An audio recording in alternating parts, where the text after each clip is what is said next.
As a teenager, one of my favorite ways to spend my free time is watching TV shows. Like The Great British Baking Show, Party of Five, and, of course, Grownish. Grownish is a three-form spin-off series of the hit TV series Blackish, which was best known for covering controversial and oftentimes mocked topics like safe spaces. In Grownish, we get to see Zoe Johnson, the oldest daughter as she goes into college. We witness her struggles of not being spoiled by her parents anymore and attending a majority white college as a young black woman. In Season 2, Episode 4, Zoe is talking to her friend Jazz about her support for Kanye West as an artist, but not necessarily for his political beliefs. Jazz immediately bristles and threatens to at her on Black Twitter. Zoe quickly apologizes and begs her not to.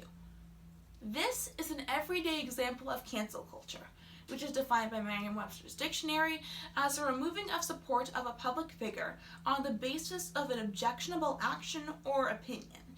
It can be mostly seen on the celebrity level, like with Kanye West, who has largely been alienated from the black community for his support of President Trump, and, as mentioned in CNN article by Harmit Keen, for his infamous quote, "When you hear about slavery for 400 years, for 400 years? That sounds like a choice." But cancel culture can also be seen on the more personal level, like with Zoe, who had a fear that her support of a canceled figure would end up with her in the same place. Or it can be as simple as removing somebody from your life because of their beliefs or their actions. And cancel culture oftentimes seems like a positive thing, but today I'm going to prove to you that it's not. By first, flipping through the many channels of celebrities who have been canceled. Then, we'll head over to that really popular new show and find out why cancel culture is so popular. Next, we'll flip over to the show you've been really wanting to watch only to find out it's been canceled, and find out why cancel culture is actually a huge problem. Finally, we'll head on over to PBS for some education on a solution to this issue. So, when flipping through the many celebrities who have been canceled, there are two that really pop out: Scarlett Johansson and Roseanne Barr. Roseanne Barr is an American actress who, until 2018, was best known for her hit TV series Roseanne. But in May of that year, she sent out a racist tweet, comparing former POTUS's senior advisor, Valerie Jarrett, who is a black woman, to a mixture between the Planet of Apes and the Muslim Brotherhood. People immediately, celebrities and everyday people alike, tweeted at her, outraged by her racist tweet. And in June of that following year, her show was literally canceled. And by the singular tweet, her career was ended. In a later interview with Rabbi King, she actually mentioned that she was under the influence of Ambien at the time and was not completely aware of what she was doing or saying. But she was still there to apologize, saying that she understood that what she had done was wrong and that she was accepting the consequences that came from her actions. Next, let's look at Scarlett Johansson. Scarlett Johansson is a very controversial actress for one main reason. She oftentimes accepts roles that do not necessarily fit her. For example, in Ghost in the Shell, she accepted the role of a Japanese woman who is the protagonist. As this protagonist, Johansson got a lot of controversy because she was playing the role of somebody who was Asian. And this is an example of whitewashing, when a white person plays the role of a person of color and takes away the opportunity for legacy and for representation in Hollywood. Think about if Black Panther was made with a cast of white people instead of black people. It just wouldn't have the same impact. And that's why it's important for us to have actors playing characters that are accurately represented. And for this reason, according to The Independent, Ghost in the Shell lost about $60 million in its first weekend, largely because of the controversy and outrage surrounding Johansson's cast. Next, let's look at one of her more recent roles.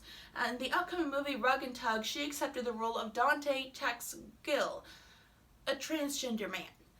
This drew even more controversy because roles for transgender people are so rare in Hollywood. And for a cisgender woman to be accepting that role, it just took away the opportunity for representation. People were outraged. And Johansson was very callous to them, simply responding that if they had a problem with her, they should take it up with people who'd done the exact same thing before. But a couple of months later, after a period of reflection and education, she actually came forward and publicly apologized for that last statement, and then dropped out of her role in the movie. So now let's flip on over to see why cancel culture is so popular. Everybody loves a good bandwagon. Let's just be honest with ourselves. I mean, I know myself personally did not care about the Kansas City Chiefs at all until I found out they were going to be in the playoffs for the Super Bowl. I'm gonna admit, at first I was just a little bit interested, thinking that maybe this might be a fun thing.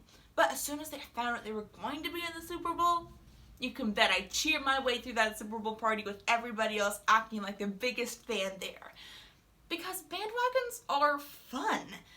Everybody loves that feeling of community, that feeling that you're a part of something bigger than yourself. And with cancel culture, you get an even bigger factor onto that you get to feel good about yourself. When you're telling another person that they are bad or wrong for an action that they've done, you make yourself feel a little bit better for anything that you may have done in the past, or the fact that you've never done that, and so you're better than them. A bandwagon is a popular thing. Another reason that cancel culture is popular is because it feels justified to the people who are canceling. I'm going to give you an example from my personal life. A couple months ago, I was playing a game with a couple of friends, and we had to come up with catchphrases that went along with a prompt. And for this particular thing, the prompt was, "The Wicked Witch of the West's Flying Monkeys." And one of my friends came up with the quote, "Harriet Tubman ain't got nothing on them." Honestly, I saw this as very racist and upsetting, seeing a comparison of flying monkeys and Harriet Tubman, and therefore monkeys and black people, and therefore me and monkeys. And I was really upset by this. It was my knee-jerk reaction to cut this person out of my life. It felt like the honest, right thing to do. And for a couple minutes, I will admit, I simply stewed in silence, not saying a single word, and deciding what my next move was going to be. So now let's flip on over to see why cancel culture is a problem and what my next move should have been. Cancel culture is a problem in large part that it bars any more conversation and it bars any chance for education. In one side. On another side, cancel culture allows for us to have a trial without letting people defend themselves. We've oftentimes seen this in things like the Salem witch trials, where people are simply called out for something, and because everybody else believes it, they don't get a chance to say whether it was actually true or not. And if they dare defend themselves, we immediately come crashing down on them, saying how dare they make such a claim. But sometimes it's not fair for us to be canceling people. For example, like Roseanne Barr. Even though what she said was truly wrong and racist, she was under the influence of a drug. And so it might not be completely fair for us to say that her show should be canceled and her career should be ended on the basis of this tweet. And now let's go on to the example of me and my friend. Of course, I wanted to cut him off, but I decided I was going to let him defend himself and talk to him about it. And as soon as I did, he actually told me that he didn't mean for it to be like that at all. But as soon as I said it, he understood what I meant and apologized profusely. And then I decided, well, maybe now would be a good time to help him learn a little bit more. Which gets us to our second part of our solution, education. Which leads us to the second part of the problem, education. Education is not allowed when we cancel people. We are putting up a singular wall saying that this is here and that is there, and we're not going anywhere past that. And that's a huge issue. Because if we're never allowing people to learn from their mistakes, they're never going away. All these celebrities in Hollywood who have been canceled, these everyday people we're cutting out of our lives, they're still there. They're just not in our own vision, not in our own everyday interactions, and they're still not getting any better. They're not doing anything that's acceptable, and we're not helping them get better. Which leads me on to my solution. What can we do to solve cancel culture? Well, to find the solution, we must first look at the two problems that we brought up. a lack of willingness to educate, and a lack of willingness to allow people to defend. And the true solution to this is listening and education. Because while cancel culture views the person as the problem, education views the problem as the problem. And only this way can things actually get fixed. To look at this more closely, let's look at an example according to the New York Times of Loretta Ross, a young black activist who, in the 70s, was asked by a bunch of mothers who were married to Ku Klux Klan members to come teach their children anti-racist training so they wouldn't grow up to be like their fathers. A crazy situation to be in, to be sure. But Ross accepted and went out and talked to the people. And she had to endure many racist comments, as the white woman called her such a nice colored girl and asked her to sing them Negro spirituals. But instead of leaving, Ross stayed. She listened, and then she educated. She told them about her experiences of being called the N-word at the age of 8, and how racism affected her everyday life and the people around her.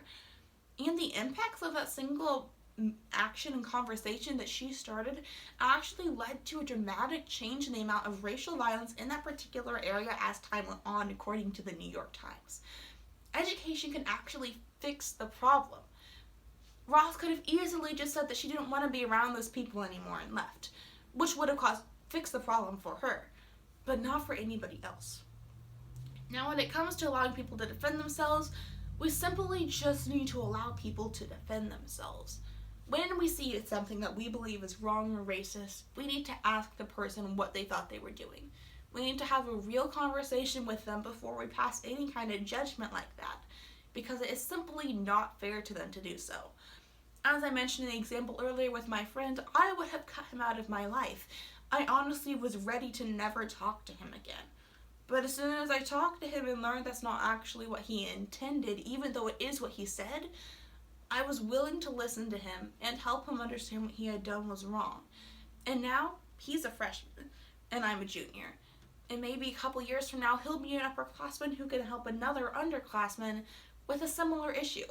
All because I decided not to have a knee-jerk reaction and cut him out of my life. Now, when we've looked at all the things about cancel culture today, we can see that it's not actually a positive thing as most people would think. First, we flipped through the many different channels of celebrities who have been canceled, looking specifically at Roseanne Barr and Scarlett Johansson, and seeing how cancel culture affected them and what they did that caused them to be canceled. Next, we flipped on over to that really popular new show and find out why cancel culture is so popular. Everybody loves a good bandwagon, and it feels like a justifiable action. Next, we flipped over to that really interesting new show you've been meaning to see that got canceled, finding out that cancel culture is actually a huge issue because it bars any lack of education and cancels people without letting them defend themselves first. And finally, we flipped on over to find about some education and found out that, well, that was actually the main solution: education. Tell people what they've done is wrong and how, and hear them out before you decide to cut them out of your life. So now, seeing that all of this is wrong, I think we have to come to the conclusion that cancel culture is not a positive thing. And the next time that you have the knee-jerk reaction to cut someone out of your life, take a minute, breathe, and then ask them what they did and help them find out why it was wrong. Thank you.